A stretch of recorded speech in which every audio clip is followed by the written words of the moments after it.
Hey everybody, this is Steve from PopCultureMaven.com, and we're back with this week's new comic book reviews, and thankfully, it's actually a pretty light week, so let's get going and let's get through these pretty quick. It's been a busy week, and hope you're all doing well, so let's get to the reviews. First up, Batman the Imposter, #1, written by Mattson Tomlin, with artwork by Andrea Sorrentino. So what this is, first of all, it's a Batman Black Label book, so that's always, cause for like, oh, this could be interesting. So what this is, it's a Batman story about him ending up having to go to a psychologist because he gets in a fight with some bad guys and, he gets beat up, he gets stabbed.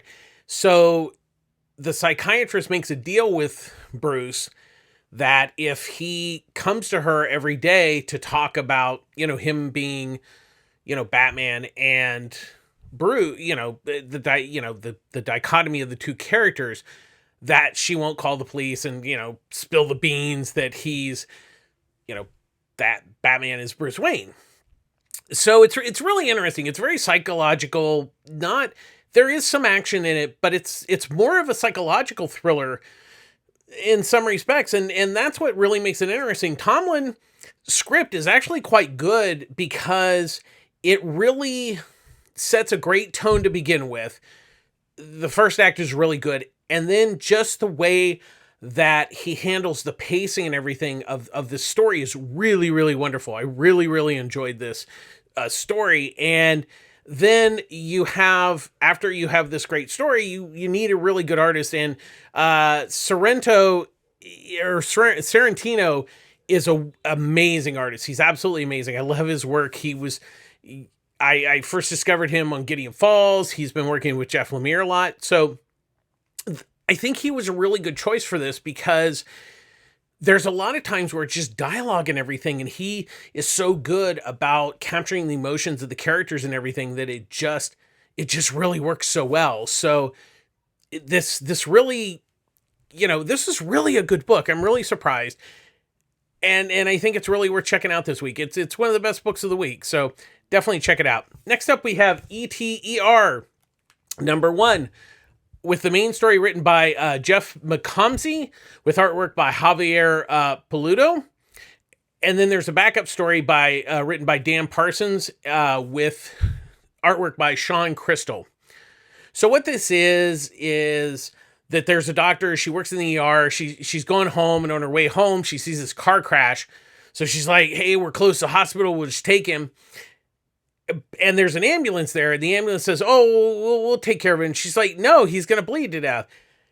And you find out that then the bottom of this hospital is an alien ER. They actually help, they actually fix up aliens that are living on Earth. Kind of like a Men in Black sort of thing, but with hospital instead of them hunting them. And that's the basic premise there. And it's actually quite intriguing. I wouldn't say that the story particularly was the greatest thing I ever read. It was nice, and I think it's a solid story.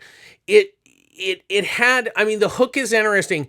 I think where I struggled a bit with McComsey's script was that it was very basic. It does everything fine, but I think the thing is that it didn't really bring something new and special to its theory.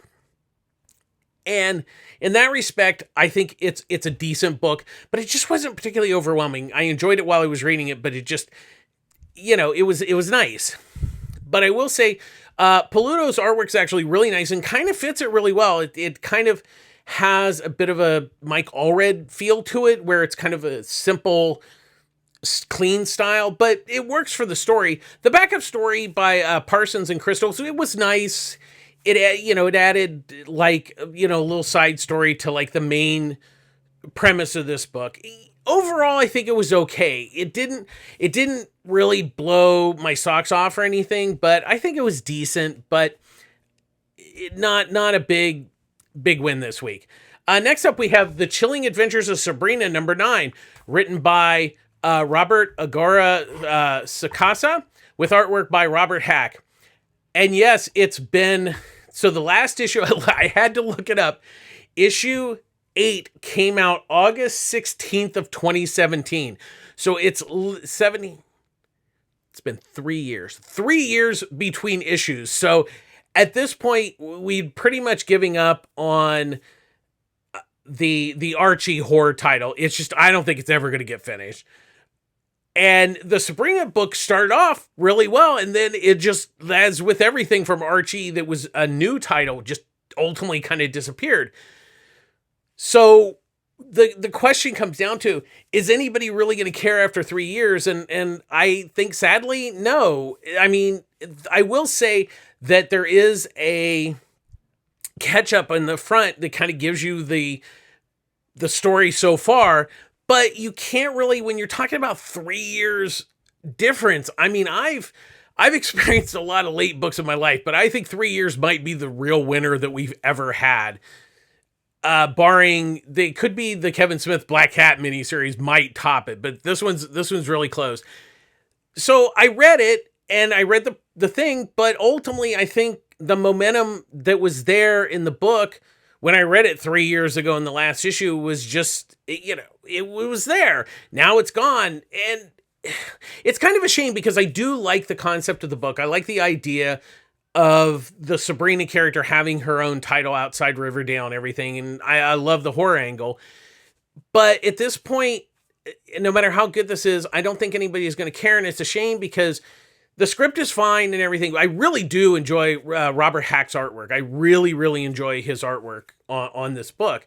And it's just such a shame because it's just, after 3 years, it's sad at this point. So that's where I'm going to leave it. It's certainly not bad. I did enjoy it. It's just a shame that I don't honestly remember any of the story from 3 years ago. So that's where this ends. Next up, we have Mazebook number 2, written and drawn by Jeff Lemire. So I really, really enjoyed the first issue, and the great thing, and Lemire follows it up really nicely with the second issue. This is one of those books that really unfolds slowly and nicely. It has just a feeling of washing over you with its script. And so what's interesting is the dad is, he believes that his daughter might still be alive, even though we think she's dead as far as all concerned. So he goes back to his wife's house, who they've divorced, but he's trying to find clues of possibly finding his daughter. And what we find out that when she used to always love doing mazes, and when she was sick, she would just do them. So we figure out possibly that the city that she's in, that he's in, might actually be a maze. So that's kind of the setup we have here in this second story. And once again, you go back, I really enjoy this story. I love the pacing. I love how the story washes over you. I'm a really big fan of Lemire's artwork. Now, I will be the first to say that this is not for everyone. He has a very distinctive style. There's some people who don't like it, but I think it fits the story really well. He's not only a great writer, he's a great artist, and he knows when when his art fits the story, and in this case, it fits it very, very well. So I highly recommend this book. You really need to be checking it out. Next up, we have Harley Quinn, the animated series, the Eat, Bang, Kill Tour number 2, written by T. Franklin with artwork by Max Sarin. So once again, like the first issue, this picks up from season 2 finale of the Harley Quinn animated series. It's on HBO Max. So this is a bridge story that takes place in between the second and the upcoming third season. And I really have to give it to Franklin. She has obviously studied this show, and in some ways, I think she has been able to capture something that kind of got a little lost from the first season to the second season. Second season was good, but I think when they started doing longer story arcs and the whole crumbling of Gotham, it kind of lost a little bit, where Franklin really just keeps the momentum like that first season, even though this is a longer story. She's having fun with it, and I think the humor is what is really she captures so well with the script in this. So in this issue, they end up going to Catwoman to ask her for help. And of course, that doesn't work out because Jim Gordon's chasing them down to the ends of the earth.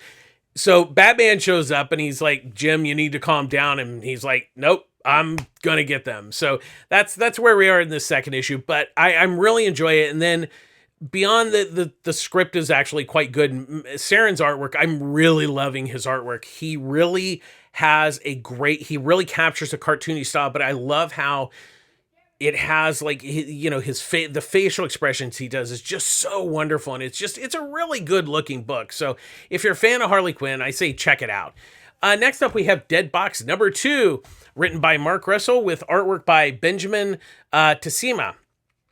So I am a big fan of Mark Russell. I'll say that again. And I like the first issue. And what's interesting is so what it is there's this red box type machine in this very small town. And so the story of the town, there's, the stories that are in the town. And then somebody will go up and rent this movie that nobody has ever heard of because somehow the box gives them a movie that they need to do. So the first issue kind of dealt with what was going on with the store owner's daughter. And then there was a story that related to that. So this issue has a couple townspeople. And so what it is this one guy who's married to this girl. It's a very religious town. And he puts on he goes to this bazaar. He finds these pants that fit, but they're women's pants. So he ends up, he's gay or bisexual. The wife just like flips out, says, "Oh, it's against God's word," and all that kind of stuff. So that's what's kind of going on. And then, so the wife ends up renting this movie, this rom-com type movie. And once again, it's how it fits into the story. And it's really interesting how Russell kind of takes all these ideas and kind of mushes them together. And it really works really well. So I will say Tassima's artwork's nice, but it is a little on the rough side. I think that it's decent. I think that it's just, he needs a little more work on his artwork. And I'm not saying it's bad. Do not get me wrong. It is not bad artwork, but I think it's a little on the rough side. But on some respects, the rough side does work well in parts of the story. But overall, I'm enjoying this book. I would say that I like the story a little bit more than the art. I don't hate the art. But I do enjoy it, and I think it's still worth checking out. I don't think, once again, I don't think the artwork's bad. I think it's just a little on the rough side. That's all. Next up, we have The Unbelievable Teens, number 3, written by Jeff Lemire and Tyler Crook. So now we have the team back together. So we finally find out why one of the members is in a coma and what has happened there. And I certainly don't want to give anything away, but it really opens up. But what's interesting is, so obviously this happened while they were teenagers and now they're all grown up. So the kind of question comes down to, they want to try to save her, but it's not that simple. Not everybody is like, hey, I have a life, I have kids and all this kind of stuff. So we kind of have this fractured team that needs to do something to help one of their teammates. But it's obvious that that's not going to be easy to get them all together to try to save her soul, because her soul she made a bargain to give her soul to the devil to save their souls, basically. So that's kind of what we learn in this issue.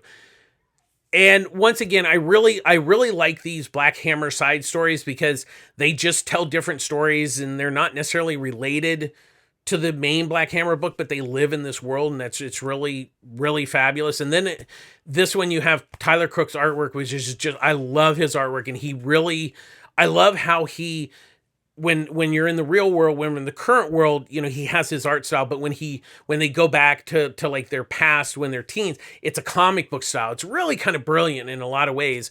And it's just really a wonderful book. And I'm really excited to see kind of where they take this. Next up, we have Batman 89, number 3, written by Sam Hamm with artwork by Joe Quinones.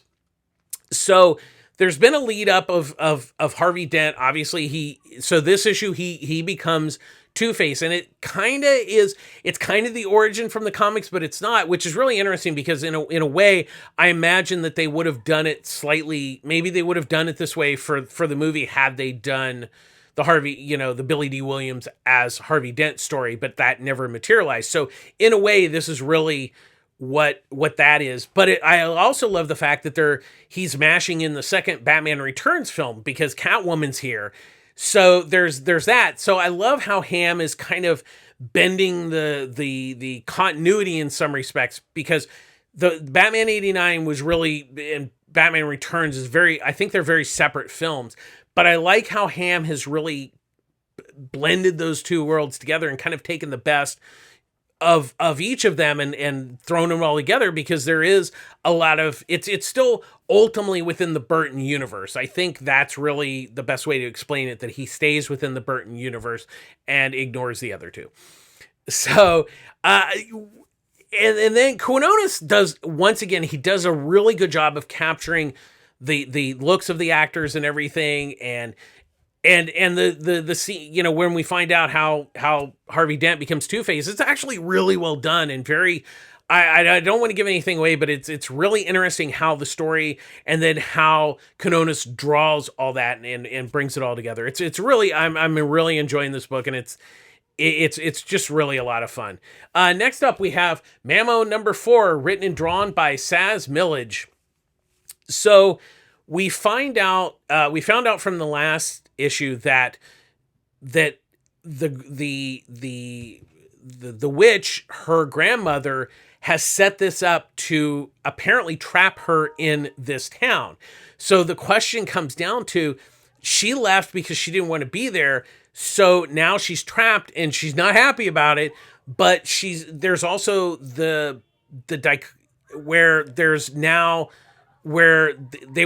two girls were working together. Now they're kind of fractured because of what's going on.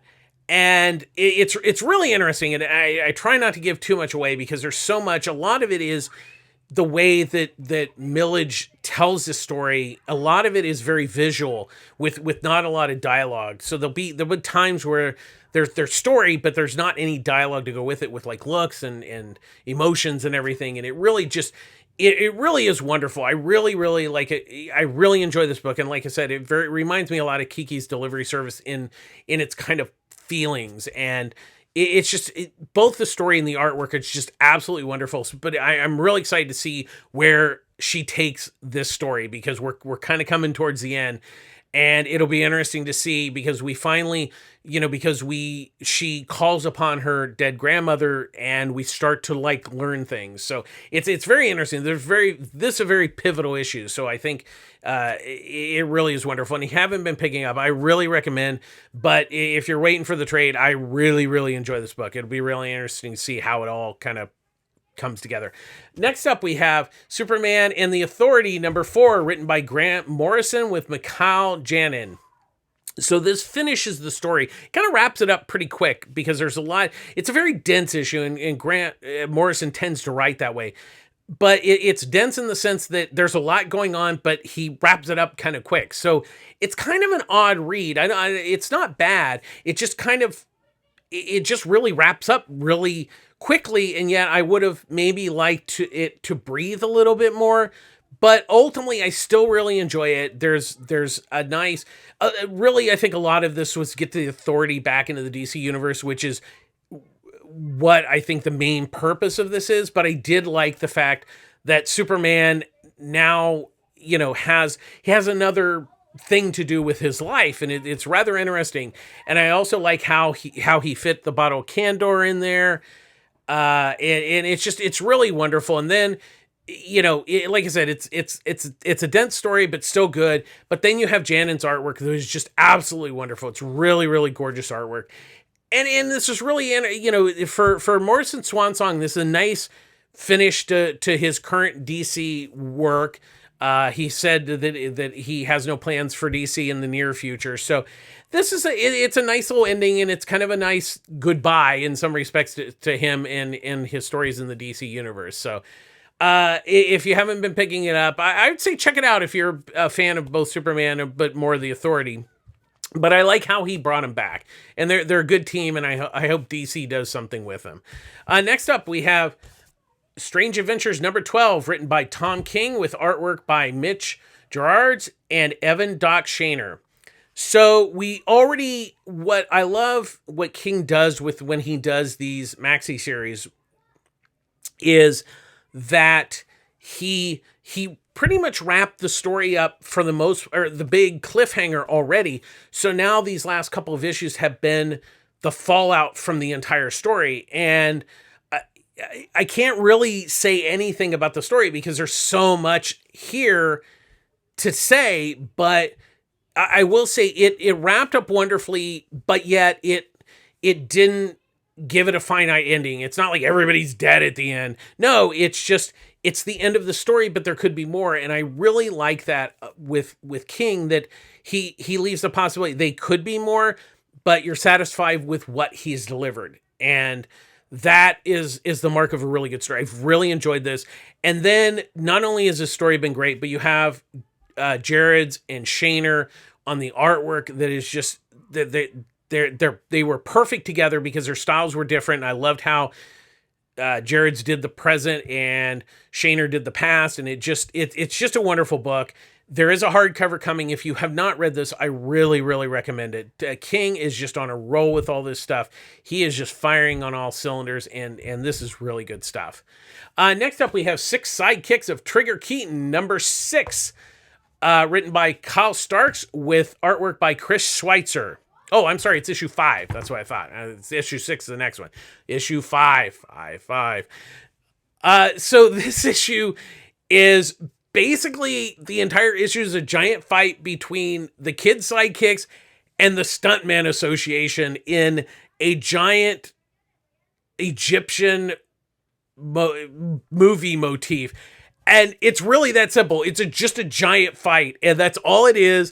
And in some respects, it does move the story forward. I'll definitely give Stark that it does move the story forward, but in a lot of respects, it's just a giant fight. That's really all it is, and that's what makes it great. But you learn a lot of little things throughout the fight.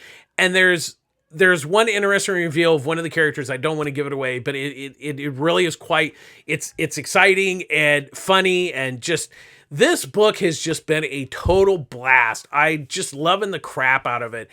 And I love that this is just a fight issue, but yet there's still parts of the story that are important, that lead to, hopefully them solving his murder. So yeah, there's that. And then Schweitzer, I don't know how he did it all. There's so much. There's big panels. There's little panels. I mean, it's just fighting chaos for 30 pages or 24 pages or whatever it is. It's just a blast. I love this book. You really need to be checking out this book. It's a real blast. And finally, this week we have Wonder Woman 780, written by Michael W. Conrad and Becky Cloonan, with artwork by Travis Moore and Steve Pugh. So Diana is back. She's back from the dead. And so what this issue is really, it's kind of a prequel to her coming back. I mean, she comes back, she meets with the Justice League. Everybody's happy she's back. She meets with her mom. And so that's really what this issue is. And it's really a nice, fun, kind of it's interesting because Conrad and Cloonan, it's a wrap up of that, really big story arc, but it's also the beginning of a new chapter in her life with what has happened in that. And so it's really interesting. There's a lot to really take in, especially if you've been reading in this. And it's a shame if you haven't, because I've really, really enjoyed what Conrad and Cloonan have been doing on this book. And so that's really there's it's one of those stories where on the surface it doesn't seem like there's a lot going on, but there really is. And that's what makes it really interesting, because we now, after Diana has gone through this huge journey in her life, there's the repercussions. How does she deal with it? And that's really what a lot of this issue is about. And it's quite interesting. And that's really a hard story to tell. And then you have, I've been really loving Travis's Moore's artwork, and then Steve Pugh comes along and finishes up the final act of with the artwork. And their styles are different, but it blends together really well. You don't really see a huge change style-wise in some respects between their artwork, which actually makes the story flow together really, really well. And that's a great testament to both artists, how they work together really well. And it was a wise choice of because now that there's no young Diana backup, this is a bit longer issues. So I think that's probably why Pugh came in to help out with this story. And once again, I've really enjoyed it. And this is like I said, not only a great wrap up to that major story arc, but a nice leap to her beginning. So if, sadly, if you haven't been reading this, I would say in some ways, this is a good jumping on point if you have not been reading it. I would assume that the trade will hopefully catch, if you pick that up, that should catch you up with the main story arc that led Diana to this place. But you could, I say this could be a decent jumping on point. You're not going to understand all the things that Diana's went through, but you can see that her journey is going to be different now, emotionally and mentally, I believe. So it's really interesting. And like I said, I've really been enjoying what they do, and it'll be interesting to see where Conrad and Clunan really take it from here. That's going to do it this week.